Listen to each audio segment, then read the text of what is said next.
Hello students, good morning. तो आज हम देखेंगे कि सीमा शुल्क की गणना किस प्रकार से करते हैं। हमारा जो बुक है अप्रत्यक्ष कर विद जीएसटी, यानी कि जो इनडायरेक्ट टैक्स विद जीएसटी है, जो अप्रत्यक्ष कर है जीएसटी से, उसमें जो हमारा फर्स्ट यूनिट है सीमा शुल्क, उसकी गणना कैसे करते हैं। तो सीमा शुल्क की गणना करने के जो फॉर्मेट और जो प्रैक्टिकल क्वेश्चन है, न्यूमेरिकल क्वेश्चन, सब आपको बताएंगे इसी वीडियो में। लेकिन उससे पहले थोड़ा सा हम जान लेते हैं कि सीमा शुल्क होता क्या चीज है। सीमा शुल्क देखिए यहाँ पे जो सीमा शुल्क होते हैं, सीमा शुल्क देखिए कि दो भागों में अगर डिवाइड करेंगे इसको, सीमा और प्लस शुल्क। यहाँ सीमा का मतलब जो हमारा बॉर्डर होता है, सीमा का मतलब जो हमारा बॉर्डर होता है वो हमारे बॉर्डर का मतलब है सीमा, और शुल्क का मतलब जो हम एक टैक्स के रूप में देते हैं उसे शुल्क कहते हैं। तो सीमा शुल्क मतलब जब हम बॉर्डर में टैक्स के रूप में पेमेंट करते हैं अप्रत्यक्ष रूप से, वो हमारा सीमा शुल्क कहलाता है।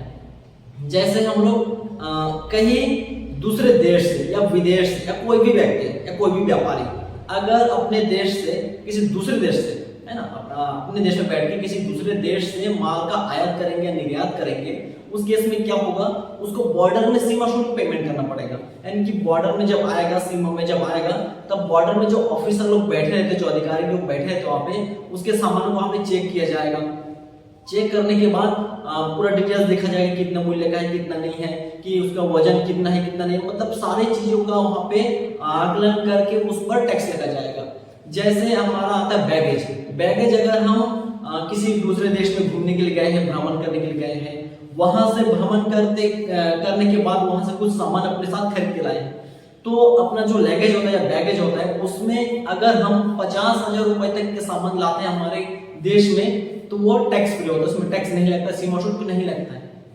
लेकिन उससे ज्यादा का सामान हम खरीद के लाएंगे, उसमें टैक्स लगता है। तो उसी प्रकार से सीमा शुल्क को थोड़ा सा परिभाषा देते हैं कि जो सीमा शुल्क है वो हमारा बॉर्डर पे लगने वाला एक कर है सीमा शुल्क। यानी कि जब हम माल का आयात निर्यात करते हैं उस दौरान बॉर्डर में जो ऑफिसर द्वारा हमसे टैक्स लिया जाता है वो हमारा सीमा शुल्क कहलाता है। ठीक है, अब सीमा शुल्क की जो हम गणना करेंगे उसका फॉर्मेट देख लेते हैं कि सीमा शुल्क का फॉर्मेट क्या रहता है। बहुत सरल चीज है सीमा शुल्क, जो हमारा फर्स्ट यूनिट है, एक ही चैप्टर है इसमें और बहुत आसान है यहाँ पे।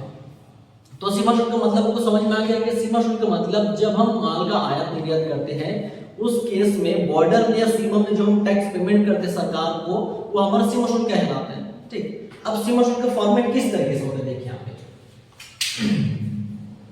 सीमा शुल्क का जो फॉर्मेट है, अब देखिए यहाँ पे हम भारतीय नागरिक हैं, तो हम अगर विदेश से माल का आयात निर्यात करेंगे, अगर आयात करेंगे, खरीदेंगे, तो उस केस में क्या होगा, हमारा इंडियन करेंसी वहां पे नहीं चलेगा, हमारा भारतीय जो रुपए है वहां पे नहीं चलेगा। वहां पे जैसे हम यूएसए, अमेरिका से अगर खरीदेंगे, चीन से, जापान से, कहीं और से खरीदेंगे, तो अलग अलग देश का अलग अलग करेंसी होता है।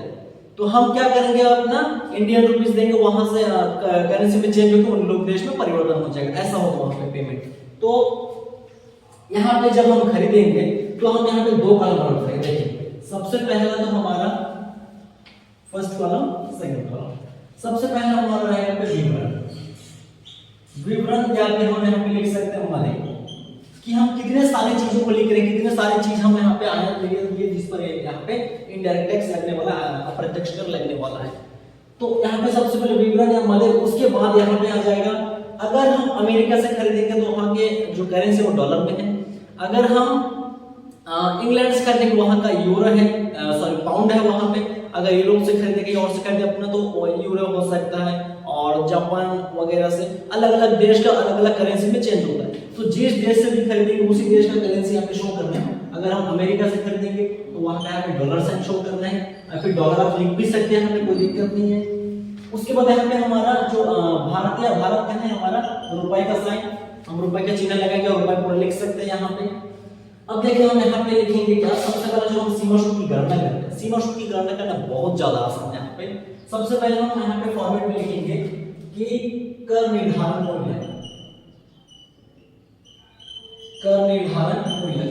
मूल्य मतलब कितने राशि पे हमें टैक्स लगाना है, इनकी कितना टैक्सेबल अमाउंट है, हम कितना सारे वस्तु को वहां से ला रहे हैं, विदेश से कितने सारे वस्तु को मंगाए हैं या कितने सारे सामान को खरीद के लाए हैं, उसका टोटल कितना मूल्य है जिस पे टैक्स लगने वाला है, तो उसका मूल्य यहाँ पे आएगा। तो यहाँ पे हमारा जो डॉलर रहेगा या फिर जो दूसरे देश का करेंसी रहेगा उसमें यहाँ पे लिखना है और उसके बाद यहाँ पे हमें उसको लिखना है। अगर डॉलर में नहीं दिया है, देखिए अब डॉलर में यहाँ पे नहीं दिया सकता है तो डॉलर को मत लिखिए, यहाँ पे डायरेक्ट कर दीजिए।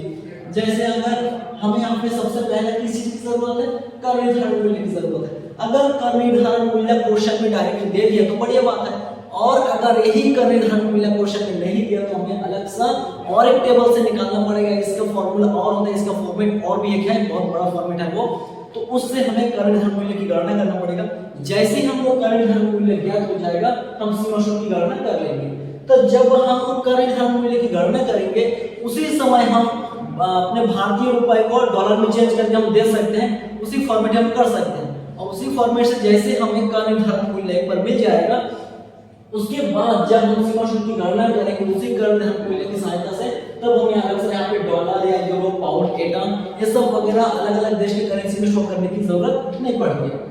तो सबसे पहले हम कर निर्धारण मूल्य लिखेंगे जो हम डायरेक्ट हमारे रुपए में रहेगा, क्योंकि इसमें जो डॉलर में चेंज करने वाला या फिर यूरो पाउंड में चेंज करने वाला काम हमारा किस में हो जाता है, कर निर्धारण मूल्य की जब गणना करता है वहां पे हो जाता है, उस चार्ट में हो जाता है, उस टेबल में, उस फॉर्मेट में हो जाता है। तो हम सीमा शुल्क की गणना करेंगे। सबसे पहले सीमा शुल्क की गणना करने के लिए कर निर्धारण मूल्य, जो कर निर्धारण मूल्य हमारे यहाँ पे दिया है कि कितने राशि पे हमें टैक्स लगा, कितना राशि है, मतलब कितना सारा सामान है जो विदेश से खरीद के लाए हैं जिसमें टैक्स लगाना है, वो राशि हमारा टैक्सेबल अमाउंट राशि हम यहाँ पे लिखेंगे। उसके बाद इसमें प्लस होगा मूल सीमा शुल्क। मूल सीमा शुल्क मतलब उस बॉर्डर में जब हम लोग विदेश से माल खरीद के लाएंगे, बॉर्डर में हमें कितना परसेंट वहाँ पे कस्टम ड्यूटी चुकाना पड़ेगा, मूल सीमा शुल्क देना पड़ेगा। कितना परसेंट से वो हमें क्वेश्चन पे डिपेंड करेगा, जितना भी परसेंट से देने पड़ेगा वो हमें यहाँ पे लगाना है। कर निर्धारण मूल्य तो यहाँ पे हमारा रहेगा, इसके साथ साथ हमें प्लस करना है मूल सीमा शुल्क। मूल सीमा शुल्क, मूल सीमा शुल्क 10%, 20%, 50% वो हमें हमेशा क्वेश्चन में मिलेगा, हमेशा क्वेश्चन में अवेलेबल रहेगा। जितना भी परसेंट से वो बोलेगा उतना ही परसेंट से हमें यहाँ पे मूल सीमा शुल्क लगाना है। अगर 10% है तो 10%, 15% है तो 15%, 20%, 25%, कितना परसेंट से वो हमें क्वेश्चन यहाँ पे दे दिया रहेगा, क्वेश्चन से हमें काटना है। किस चीज का मूल सीमा शुल्क हम 10% काटेंगे, पर किसका मूल सीमा शुल्क जब हम निकालेंगे, अगर क्वेश्चन 10% है तो 10% से जरूर निकालेंगे, पर किस चीज का, जो हमारा कर निर्धारण मूल्य रहेगा उसी कर मूल्य या कर निर्धारण मूल्य का हम 10% काटेंगे। तो यहाँ पे साइड में ऐसा रहेगा, लिख देते हैं कर निर्धारण मूल्य का 10%। हम जो यहाँ पे मूल सीमा शुल्क लगा रहे हैं, जो मेन हमारा कस्टम ड्यूटी लगा रहे हैं, मेन कस्टम ड्यूटी 10% से लगा रहे हैं, किस अमाउंट का, टैक्सेबल अमाउंट का। टैक्सेबल अमाउंट कहां से है, ये जो हम कर निर्धारण मूल्य लिखे यहाँ पे टैक्सेबल अमाउंट, ये कर निर्धारण मूल्य हमारा दूसरे टेबल से आया है। जब हम कर निर्धारण मूल्य की गणना करेंगे तब उस फॉर्मेट से आपको पता चलेगा कहां से आया है टैक्स निर्धारण मूल्य। अगर ये टैक्सेबल वैल्यू या कर निर्धारण मूल्य डायरेक्ट आपके क्वेश्चन में दिया है कोई दिक्कत नहीं, हम कर निर्धारण मूल्य लिख देंगे, आगे का प्रोसेस पूरा करेंगे। अगर ये कर निर्धारण मूल्य क्वेश्चन में नहीं दिया है तो उसके लिए आपका अलग टेबल है, अलग गणना करने का फॉर्मूला है, अलग फॉर्मेट है, उससे गणना करना पड़ेगा। उसके बाद यहाँ पे सीमा शुल्क की गणना करने के लिए फर्स्ट उसको लिखा जाएगा कर निर्धारण मूल्य कितना है, टैक्सेबल वैल्यू कितना है, जिसमें हमें कस्टम ड्यूटी लगाना है, कस्टम जो ड्यूटी है उसका कितना परसेंट से लगाना है, वो कर निर्धारण मूल्य यहाँ पे लिखना है। उसके बाद जो मेन हमारा कस्टम ड्यूटी है, जो मूल सीमा शुल्क है, वो हमें लगाना है 10%, 15%, 20%, कितना परसेंट है वो क्वेश्चन हमेशा दिया रहेगा, क्वेश्चन में मेंशन रहेगा। तो उतना ही परसेंट से हमें लगाना है किस चीज का, जो भी कर निर्धारण मूल्य रहेगा, जो भी वैल्यू आएगा यहाँ पे टैक्सेबल वैल्यू, उसी का 10% काटना है और हम यहाँ पे सीधा उसको लिख देंगे। ठीक है, जो भी हमारा कर निर्धारण मूल्य रहेगा उसी का 10%, अगर क्वेश्चन 10% काटने बोले हैं तो उसी का 10% काटना और यहाँ पे लिख देना है। उसके बाद इसमें प्लस करना है। देखिए जब हम कस्टम ड्यूटी पेमेंट करते हैं बॉर्डर में, जब सीमा में हम सीमा शुल्क देते हैं, तब यहाँ पे मूल सीमा शुल्क 10% देते बोले तो इसका मतलब ये नहीं कि खाली मूल सीमा शुल्क 10% वहां पे पेमेंट करेंगे और आ जाएंगे, ऐसा नहीं है। समाज के कल्याण के लिए सामाजिक कल्याण अधिभार हमें कुछ और परिश्रम दिया जाता है, यानी कि वहां पे बोला जाता है कि मूल सीमा शुल्क 10% है तो 10% तो पेमेंट करोगे, इसके साथ साथ सामाजिक कल्याण के लिए सामाजिक कल्याण अधिभार से आपको देना पड़ेगा और 10% पेमेंट करना पड़ेगा आपको। किस चीज का 10%? अब देखिए जो मूल सीमा शुल्क हम काटते हैं वो कर निर्धारण मूल्य में 10% काट है, 10% 20% परसेंट के ऊपर तो हम यहाँ पे ध्यान दे देंगे क्योंकि क्वेश्चन में हर क्वेश्चन में अलग अलग परसेंट दिया रहेगा, उतने परसेंट से काटना है मूल सीमा शुल्क। कौन सा अमाउंट का काटना है, टैक्सेबल अमाउंट का जो हमारा कर निर्धारण मूल्य रहेगा उसी का यहाँ पे काटना है और लिख देना है। हो गया ये बात। इसमें प्लस करना है, यानी कि जब हम कस्टम ड्यूटी पेमेंट करते हैं तो जो मेन कस्टम ड्यूटी है उतना ही नहीं, बाकी इसमें और देना पड़ता है। जैसे हमारा सामाजिक कल्याण अधिभार भी 10% से देना पड़ता है, चाहे क्वेश्चन में मेंशन रहे या ना रहे, क्वेश्चन आपसे पूछे या ना पूछे, क्वेश्चन आपको बोले या ना बोले, सामाजिक कल्याण अधिभार आपको 10% से हमेशा देना फिक्स्ड है, जबरदस्ती वाला काम है मान लीजिए, है ना।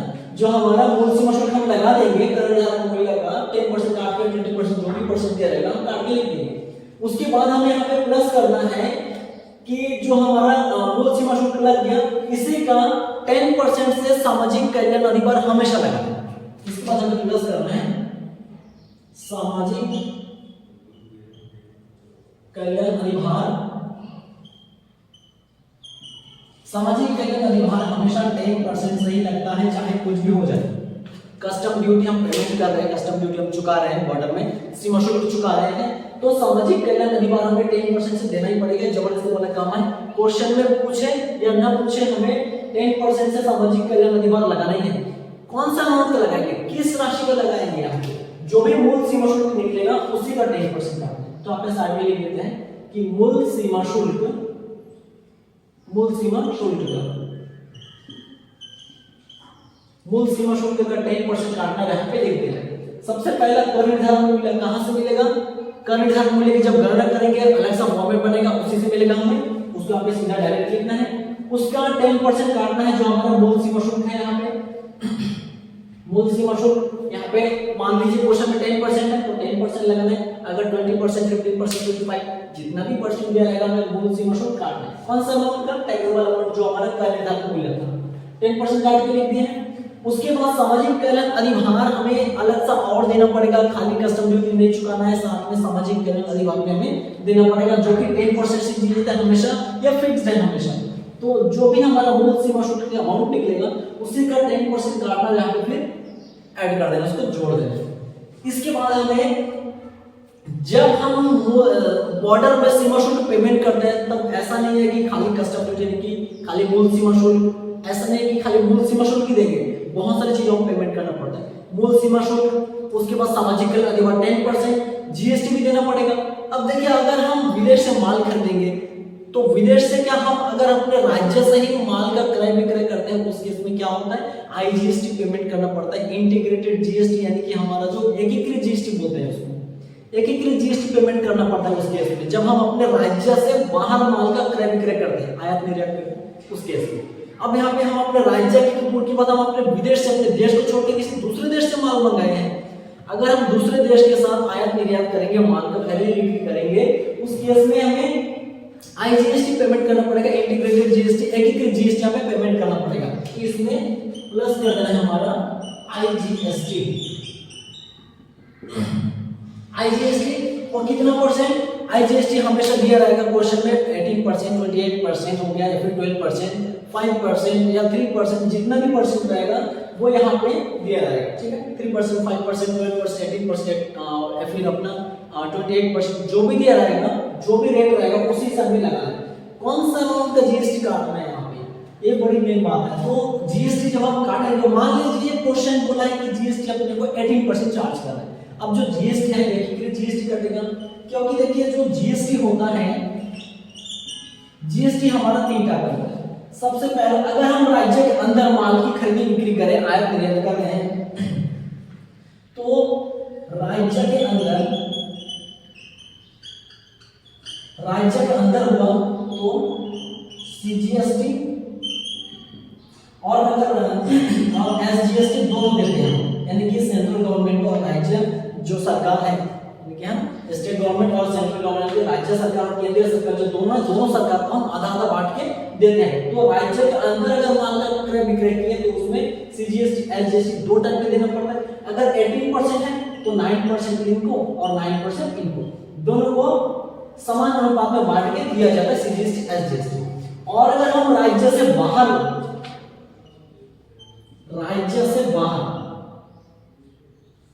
अगर हम राज्य से बाहर माल का खरीद बिक्री करते हैं, लेन देन करते हैं, उस केस में क्या होगा, एक ही जीएसटी लगेगा, वो भी आईजीएसटी। इसका मतलब होता है इंटीग्रेटेड जीएसटी, एकीकृत जीएसटी। ठीक है, राज्य के अंदर ये चीज याद रखना है, राज्य के अंदर खरीद बिक्री करेंगे तो सीजीएसटी एसजीएसटी, और राज्य से बाहर करेंगे तो आईजीएसटी लगेगा। अब यहाँ पर राज्य तो दूर की बात है, अपने देश छोड़ के कर रहे हैं, यहाँ पे आया देखिए हम अगर विदेश से माल खरीदने की बात हो रहा है यहाँ पे, तब विदेश से हम अमेरिका से खरीद सकते हैं, चीन जापान कहीं से भी खरीद सकते हैं। तो विदेश से जब माल खरीदेंगे मतलब हम अपने देश को छोड़ के कहीं दूसरे देश से माल खरीद रहे हैं, तो राज्य से जरूर बाहर हो रहे हैं, तो राज्य से बाहर हो रहा है मतलब हमको देना पड़ेगा आईजीएसटी, इंटीग्रेटेड जीएसटी हम पे पेमेंट करना पड़ेगा। अब जो इंटीग्रेटेड जीएसटी को कितना परसेंट, मान लीजिए क्वेश्चन के ऊपर डिपेंड करता है, वो मान लीजिए 18%, 18% से हमें यहाँ पे जीएसटी चार्ज करना है, इंटीग्रेटेड जीएसटी। कौन सा अमाउंट का, किस अमाउंट को यहाँ पे ऐड किया जाएगा, उसके बाद उसमें इंटीग्रेटेड जीएसटी काटा जाएगा। सबसे पहला देखिए यहाँ पे जो भी कर निर्धारण मूल्य होता है, कर निर्धारण मूल्य प्लस मूल सीमा शुल्क, प्लस मूल सीमा शुल्क प्लस सामाजिक कल्याण अधिभार, सामाजिक कल्याण अधिभार, सामाजिक कल्याण कर निर्धारण मूल्य जो हमें शुरू में लिखना है, उसके बाद मूल सीमा शुल्क जो उसी का 10% 12% जो भी है काट के आया है यहाँ पे, प्लस सामाजिक कल्याण अधिभार जो मूल सीमा शुल्क का हमेशा 10% से काटता है यहाँ पे, यानी कि इन तीनों अमाउंट को जोड़ के यहाँ पे लिखना है। उसके बाद उसी का 18% से इंटीग्रेटेड जीएसटी चार्ज करना है और यहाँ पे लिख देना है। उसके बाद हमें कर निर्धारण मूल्य को नहीं देखना है, क्योंकि हम जो कस्टम चुका रहे हैं वहां पे जो कस्टम ड्यूटी चुका रहे हैं, इस सीमा में शुल्क चुका रहे हैं, कितना चुका रहे हैं, जो कर निर्धारण मूल्य आया था, जो टैक्सेबल वैल्यू आया था, उसका हम 10% से, मान लीजिए 10% से मूल सीमा शुल्क जो यहाँ पे लगा है वो पेमेंट कर रहे हैं, साथ में 10% से सामाजिक कल्याण अधिभार भी पेमेंट कर रहे हैं एक्स्ट्रा वहां पे हम लोग। तो ये दूसरा, तीसरा और क्या चीज पेमेंट कर रहे हैं वहां पे, इंटीग्रेटेड जीएसटी भी पेमेंट कर रहे हैं वहां पे, तो इंटीग्रेटेड जीएसटी। तो टोटल मिला के कितना हम टैक्स के रूप में देके आ रहे हैं वहां पे, सभी को जोड़ेंगे, टोटल करेंगे हम लोग, तो यहाँ पे जो अमाउंट आएगा उसी को हम बोलेंगे कुल देय सीमा शुल्क, यानी कि टोटल हम जितना पेड करेंगे उतना ही हमारा यहाँ पे लिखना है। टोटल में कितना पेड कर रहे हैं, सबसे पहले मूल सीमा शुल्क 10% से जो कर निर्धारण मूल्य के काटे थे वो आया था, उसके बाद उसी का जो आया था यहाँ पे मूल सीमा शुल्क, उसी का 10% की दर से सामाजिक कल्याण अधिभार चुका है यहाँ पे जो 10% से दिया था यहाँ पे। उसके बाद हम इंटीग्रेटेड जीएसटी जब विदेश से, देश से और विदेश वाले के दूसरे देश से माल का आयात निर्यात करते हैं, उस केस में हमें इंटीग्रेटेड जीएसटी आईजीएसटी पेमेंट करना पड़ता है। तो इंटीग्रेटेड जीएसटी जब काटेंगे, कौन सा अमाउंट में काटेंगे, जो हमारा कर निर्धारण मूल्य, मूल सीमा शुल्क, सामाजिक कल्याण अधिभार, तीनों अमाउंट को जोड़ के यहाँ पे जो बनेगा उसी में हमें इंटीग्रेटेड जीएसटी काटना है यहाँ पे, इंटीग्रेटेड जीएसटी। अब वो जो इंटीग्रेटेड जीएसटी है वो 18% की हमारा 12% कितना परसेंट वो क्वेश्चन हमें हमेशा मेंशन करेगा, उसी का काटना है और उसके बाद यहाँ पे उसको ऐड करना है। फिर इन तीनों को देखना है कि हम टोटल कितना चुका रहे हैं। सबसे पहले मूल सीमा शुल्क चुका रहे हैं, उसके बाद सामाजिक कल्याण अधिभार, उसके बाद जीएसटी, टोटल मिला के हम उस बॉर्डर में, उस सीमा में कितना पेमेंट करते हैं। तो टोटल हम इस तीनों को जोड़ के जितना आएगा वैल्यू, ये जो हमारा अमाउंट आएगा यहाँ पे हम टोटल पेमेंट करेंगे, तो इसको हम लोग बोलेंगे दे कुल देय सीमा शुल्क, कुल देय सीमा शुल्क, यानी कि इतना राशि हमको अगर 2 लाख 5 लाख जो भी आएगा, यानी कि यही हमारा टोटल कुल देय सीमा शुल्क होगा, उतना ही हमें पेमेंट करके आना पड़ेगा। अगर वहां पे ऐसा पेमेंट नहीं किया, अगर देख लीजिए कि 5 लाख आ गया तो अपन डर नहीं, आपको इतना ज्यादा पैसा दे क्यों दूंगा, मेरा लॉस हो जाएगा, ऐसा अगर सोच कर पैसा पेमेंट नहीं करते और वहां पे कानून का उल्लंघन करके नाका वाका तोड़ के आ जाते हैं, तो इस केस में आपको पुलिस केस हो सकता है, दंड पड़ सकता है इस केस में। तो आप शुल्क का टैक्स को देखिए, भारत से अब देश से बाहर से आयात निर्यात के तो आपको टैक्स देना ही पड़ेगा, टैक्स लीगल रूप से दिखाना चाहिए यहाँ पे, ठीक है। तो कुल देय सीमा शुल्क कितना होगा, जो भी हम तीनों डाल के यहाँ पे टैक्स पेमेंट करेंगे टोटल मिला के वही हमारा हो जाएगा टोटल टैक्स, यहाँ पे हमारा कुल देय सीमा शुल्क, टोटल कस्टम ड्यूटी यहाँ पे हो जाएगा। तो ये जो कस्टम ड्यूटी की गणना है बहुत आसान है, इसमें कठिन कुछ नहीं है, 10% तो काटना है। कर निर्धारण मूल्य क्वेश्चन में दिया है, डायरेक्ट लिख देना है, प्लस करना है मूल सीमा शुल्क, क्वेश्चन में मेंशन रहेगा 20%, 15%, 10%, मान लीजिए 10% तो 10% मान के हम लिखें यहाँ पे, इतना है जो कर निर्धारण मूल्य रहेगा उसी का 10% काटना है, लिख देना यहाँ पे। सामाजिक कल्याण अधिभार आपको थोड़ा याद रखना है कि सामाजिक कल्याण अधिभार हमेशा जब भी हम सीमा शुल्क की गणना करेंगे सामाजिक कल्याण अधिभार को हमें 10% से देना है, 10% से हमारे ऊपर चार्ज होता है बच्चों।